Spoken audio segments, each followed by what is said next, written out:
Praise the Lord. ஆண்டவரும் அருமை இரட்சகருமாகிய இயேசு கிறிஸ்துவின் இனிய நாமத்தினாலே உங்களை யாவரையும் நாங்கள் வாழ்த்தி ஆசீர்வதிக்கிறோம். கர்த்தர் தாமே உங்களை ஆசீர்வதிப்பாராக.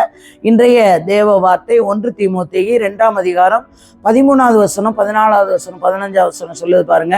எண்ணத்தினாலாவது முதலாவது ஆதாம் உருவாக்கப்பட்டான், பின்பு ஏவாள் உருவாக்கப்பட்டார். மேலும் ஆதாம் வஞ்சிக்கப்படவில்லை, ஸ்திரீயானவளே வஞ்சிக்கப்பட்டு மீறுதலுக்கு உட்பட்டாள். அல்லேலூயா. நல்லா கவனிங்க. நான் நேற்றைய தினத்துல கூட சொல்லியிருந்தேன், ஸ்திரீயானவள் எப்படி இருக்க வேண்டும், புருஷனிடத்திலே அதிகாரம் செலுத்துவதற்கு நமக்கு அதிகாரம் கொடுக்கவில்லை என்று நேற்றைய தினத்துல எப்படியாக பார்த்தோம்.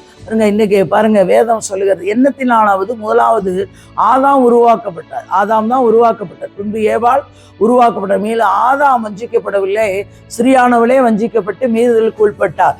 அப்ப ஏவாளிடத்துலதான் சத்துரு அந்த பழத்தை காட்டி வஞ்சித்தான். அல்லேலூயா.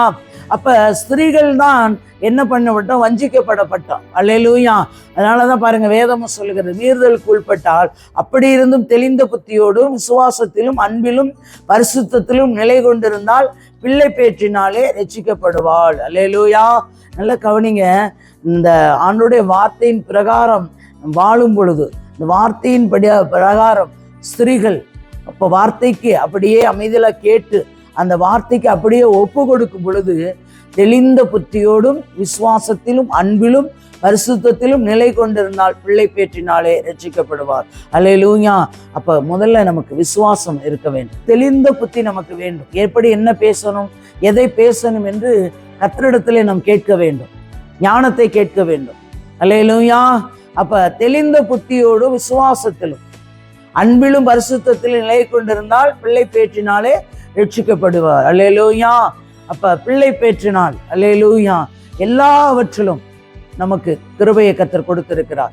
எந்த சூழ்நிலையிலும் கர்த்தர் நமக்கு ஸ்திரீகளுக்கு கிருபையை கொடுத்திருக்கிறார். அந்த வார்த்தையின்படி வாழும் பொழுது, இந்த வார்த்தையின்படி நம்ம நடக்கும் பொழுது எல்லா சூழ்நிலையிலும் வஞ்சிக்கப்படாதபடி கர்த்தர் நம்மளை காத்து நடத்துகிற தேவனாய் இருக்கிறார். தகப்பனே மை துதிக்கிற சோத்திரம். கர்த்தாவே சர்வ வல்லமையுள்ள தெய்வமே மை துதிக்கிற சோத்திரையா. நேற்றும் என்று மாறாத நல்ல தகப்பனே, உடைய பரிசுத்த கரத்துல ஒரு விஷயங்களை தாழ்த்தி உடைய பொறுப்பாற்றல் தருகிறோம். தேவன் பொறுப்படுங்க, ஆசீர்வதி.